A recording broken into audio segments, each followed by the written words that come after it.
we have greatest integer function of x sine pi x. F of x is x sine pi x, greatest integer function of this. Now whether it is continuous or differentiable at 0 and minus 1 or 1. That is the question. Let us first try to do the easier way, and then let us even understand the details of this graph. Okay, firstly, x sine pi x. Right, if this is f of x, what is f of minus x? F of minus x is minus x sine minus pi x. Right, sine of minus theta is minus sine theta. So this minus will come outside, then both minuses will cancel out. We'll be left with x sine pi x again.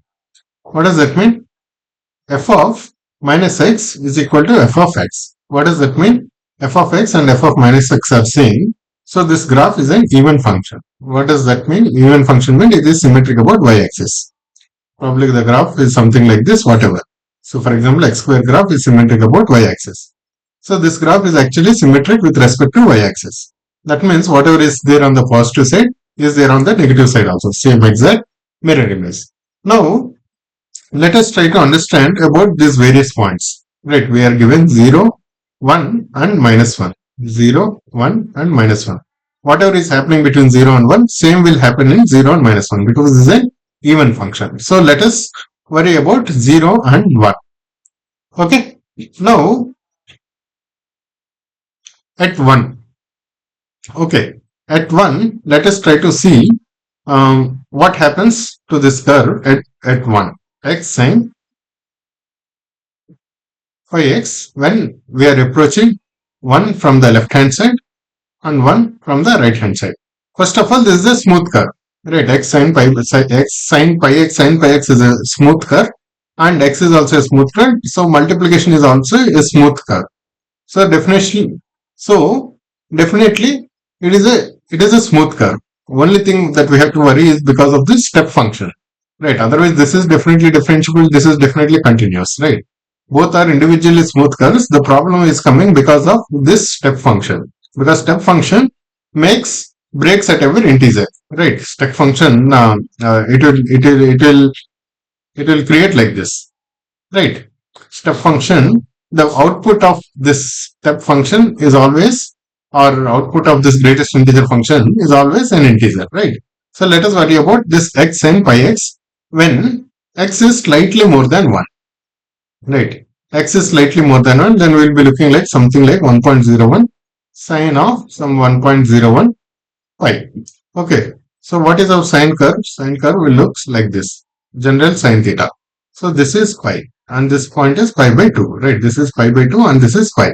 Now sine 1.01 pi, that means it is slightly after pi, right? Slightly after pi, that means it is a negative number. So 1.01 into some negative number, right? 1.01 into some negative number, and this negative number and we are just after 0. Just after 0 means it is very close to 0 also. Some negative number which is almost close to 0. So minus 0.01 or 0.1, something like this. So that means it is just 1.01 or some small number which is greater than 1 is multiplied with a negative number which is very, very close to 0. So we'll get some number like this. We'll again get some number like minus of 0.01 or 0.2 whatsoever. So greatest integer function of this will give, right, some small negative number, right? For example, minus of greatest integer function of minus 0.1 is actually minus 1, right? Because what is the greatest integer which is lesser than this but the greatest integer, that is minus 1. So when we are approaching this function from the right hand side, that is x is slightly greater than 1, x is 1 plus, then f of x is equal to minus 1, right? F of x is nothing but this entire function when you are approaching x from positive side. What happens when you approach x from the negative side? Right, when you are approaching x from the negative side, that means negative side of 1. So from the left side of 1, basically, not negative side, from the left side of 1. What does that mean? It is like something like 0.99 sine 0.99 pi, something like this. Right. So that means we are looking at some number like this. Some number which is greater than 0, which is greater than 0, right? Which is greater than 0 and definitely lesser than 1, and zero point 0.9 times some small number. 0.9 times 0.99 times some 0.01 or whatsoever. But whatever it is still a positive number because both are positive. However small, it is still a positive number. So greatest integer function of this will actually be 0. Right. When x tends to 1 minus f of x is actually equal to 0. Right. Now f of x is 0 at this point. Now will it be 0 at this point also? Right. So sin x, we are talking about x sin pi x, right?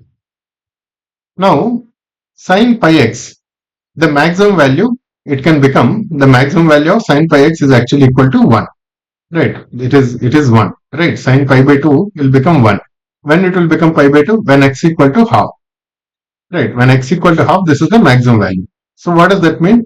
The maximum value of this function, right? This is sin pi x, whatever it is, sin pi x is always lying between minus 1 and 1, right? Sin pi x is always lying between minus 1 and 1. And x is also lying between 0 and 1, right? That is because we are talking about the time between 0 and 1, right?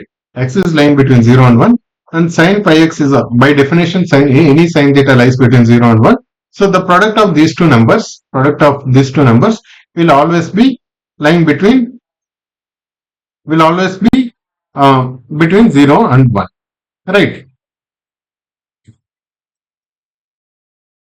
When x is 1, sin pi x is 0, and when x is half, that means when sin pi x is 1, means x is equal to half, right? Sin pi by 2 is 1, then x equal to half. So half into 1. So in both the cases, whether this is 1 or this is 1, the product is actually lesser than 1. So whatever x may be between 0 and 1, the greatest integer function of x, this function is always equal to 0.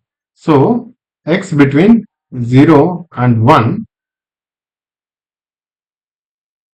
f of x is actually equal to 0, right? Now at the same time, f of x is equal to minus x also, f of minus x. That means between 0 and minus 1, again f of x is equal to 0, right? This graph of this function between minus 1 to 1 is actually equal to 0, right? So it is definitely continuous at x equal to 0, right? And continuous in minus 1 0, right? Between minus 1 and 1, it is always 0, right? But at 1 it is changing, right? At 1 it is suddenly becoming minus 1 here, right? And it is becoming like this because the graph is symmetric with respect to y-axis. On one side it has become minus 1 like this. So it is differentiable in the open bracket minus 1 to 1. So this is also true. At 1 it is breaking. So you are not talking about 1. It is open bracket 1. So it is definitely continuous between minus 1 and 0. It is actually continuous at minus 1 and 1. Is it differentiable at 1? No, it is not. Because at 1 it is breaking. One side, the value of this function, is 1. Another side it is, one side it is 0. Another side it is minus 1. Okay, so A, B, D are the correct answers. Now let us get into the details of this graph. X sin pi x. Earlier also we discussed this graph. Now let us start with sin x. Sin x, the graph is like this, and this point is pi, this point is 2 pi. Right. Now sin x, this is the period, right? 2 pi is the period. When if it is x, it is 2 pi. If it is 2x, it will become pi, right? It would have compressed, right? And if it is 3x, it is 2 pi by 3. What about if it is pi x? Then it will be 2 pi by pi, which is equal to 2. That means sin pi x, this graph will repeat itself after every 2 units. So that means this becomes 2, this becomes 4. Right, that automatically that becomes, this means it becomes 1. Okay, so the graph of sin pi x is this one. this violet one, this one, sine pi x. Instead of this point being 2 pi, it is it is actually 2, and this is actually 1. Right, sine pi x, the period is 2. That means this graph will repeat itself after every 2 units. 2, 4, 6, minus 2, minus 4, like this. Right, this is the graph of sine pi x. Now what are we doing with this? We are multiplying x sine pi x. Right, we are multiplying this graph with x, and x is always increasing on this right side. So for example, this point we are multiplying with 0, so that's why this is 0. This point we are multiplying with say some 0.2 or 0.3. So this into 0.3, obviously it is lesser than this, so that is like this. This point also we are multiplying with something, so it is lesser than this.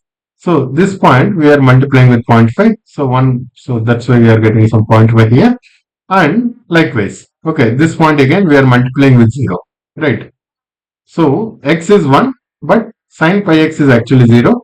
So this curve goes like this. So maximum appears somewhere here around 0.6 or 7, because x grows faster than the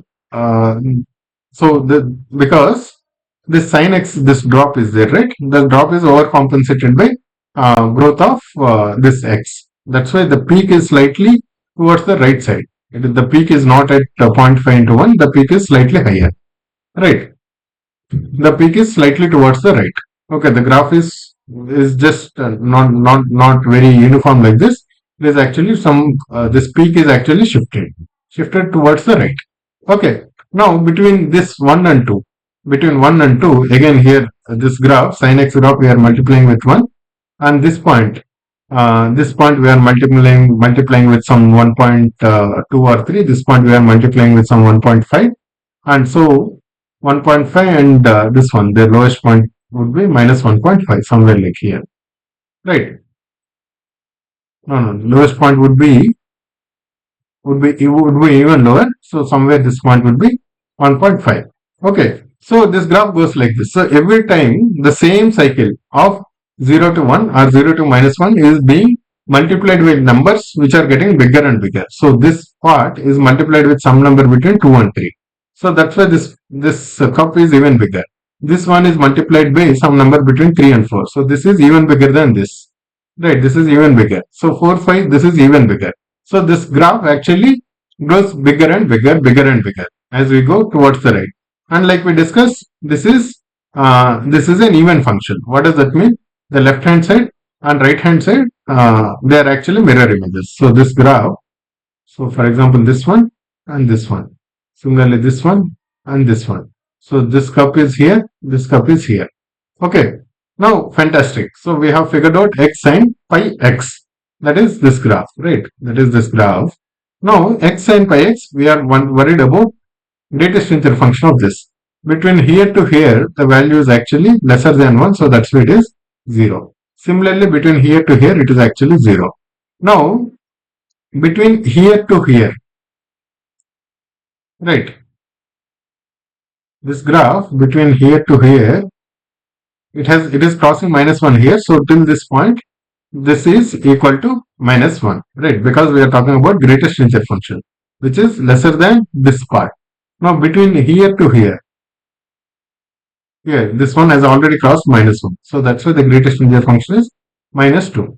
And again, from here to here, it is again minus 1, right? At this point, it is 0. Now from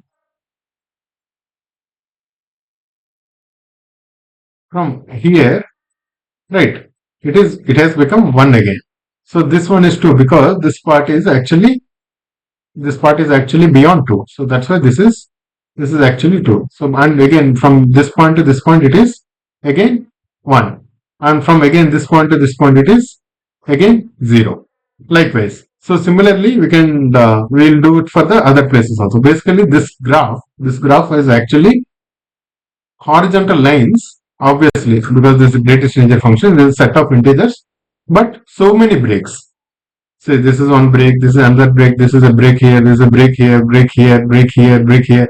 Definitely at every integer there is a break, and in between integers also there are breaks. Right? This graph has got lot of breaks. That is how this graph looks like.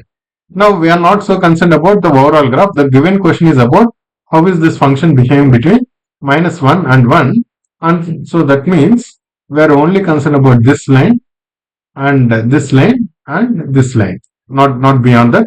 But if the question was about at every other integer, yes, at every other integer also it is breaking, right guys?